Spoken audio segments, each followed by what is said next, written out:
Being a successful trader doesn't mean avoiding losses altogether. It's about controlling your losses when they occur and maximising your profit on winning trades.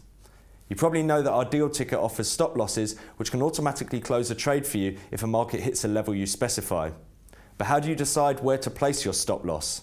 We're going to take a look at 3 common methods using our iPhone app to demonstrate. The first method we're going to look at is the 2% rule.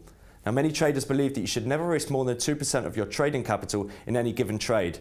This is because even if you suffer a few consecutive 2% losses, your financial position is still fairly strong when profitable opportunities appear. Let's log into the IG trading app for the iPhone and take a look at sterling against the US dollar market.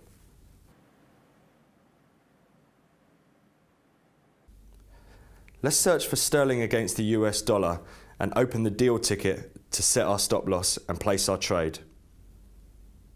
I've got a £10,000 account here and I only want to risk 2% on this trade. That means a maximum of £200, roughly equating to $300. Now, one contract is priced at $10, so if I open one contract and place my stop loss 30 points away, that should limit my exposure to around about $300 or 2% of my account balance. So there we are. The trade has been placed with a 30-point stop loss. Remember that the stop will be activated if the market passes the IG's sell price rather than the buy price, which is what we bought at. Now, it's important to remember that the 2% rule on its own doesn't account for market volatility, unlike some other methods which we're going to discuss in this video. That takes us to the next method we're going to demonstrate, the support and resistance method. A support level is the price at which a market price tends to bounce back up, whereas a resistance level is where the price in the market tends to rebound towards the downside. Support and resistance levels can present sensible places to place stop losses, as they can help you work out how far a market is likely to move against you before recovering. Now, if a market breaks through its support level, it's likely to keep going, and vice versa for a resistance level. So setting a stop loss just below support level or above a resistance level makes sense. Let's take a look at the FTSE 100 market.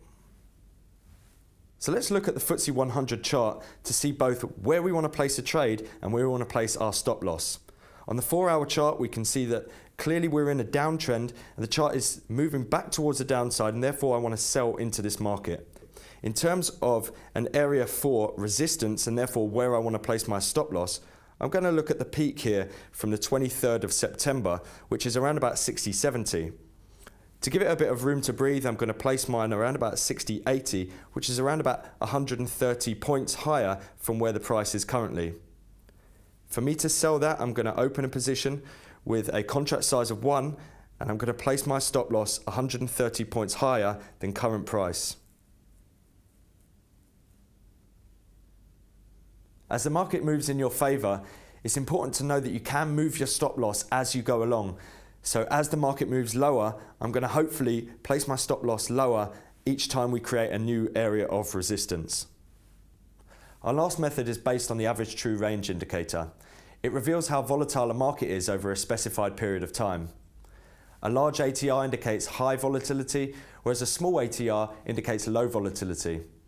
People use a percentage of the ATR to determine exactly where they want to place their stop loss. Let's take a look at the spot gold market. Let's take a look at the chart for spot gold to see exactly where we're going to place our stop loss utilising the average true range method. I'm going to add the indicator along the bottom, and adding the average true range will tell me on the daily time frame exactly what the average volatility was over the previous 14 days. On this occasion, we can see it's 13, and because I want to place a short-term intraday trade, I'm only going to use 20% of this average true range number. Now, on this occasion, that's going to be around about 3. The market appears to be spiking higher, so we're going to buy it with a contract size of 1, and we're going to place our stop loss $3 lower than the current price. The key advantage of using this method is that it's dynamic and therefore accounts for changing market conditions. You can also move your stop as the ATR figure changes. However, this has the potential to leave you overexposed if you don't keep an eye on how much you're risking. So here we've looked at 3 methods that are often used to determine stop loss placement. When used sensibly, a stop loss enables you to take the psychological element out of trading and instead focus on the technical analysis and your strategies. You'll need to consider your particular strategy and use a method that works for you. Remember that basic stop losses are not guaranteed, and if the market moves suddenly or gaps, you could be closed out at a worse level than the one you specify. To avoid this, you can add a guaranteed stop when opening your trade. This is subject to an additional premium, although you will only be charged if your stop is actually triggered. You can see the potential cost on the deal ticket. Thanks for watching, and remember you can find out more on a range of stops available to you on the IG website.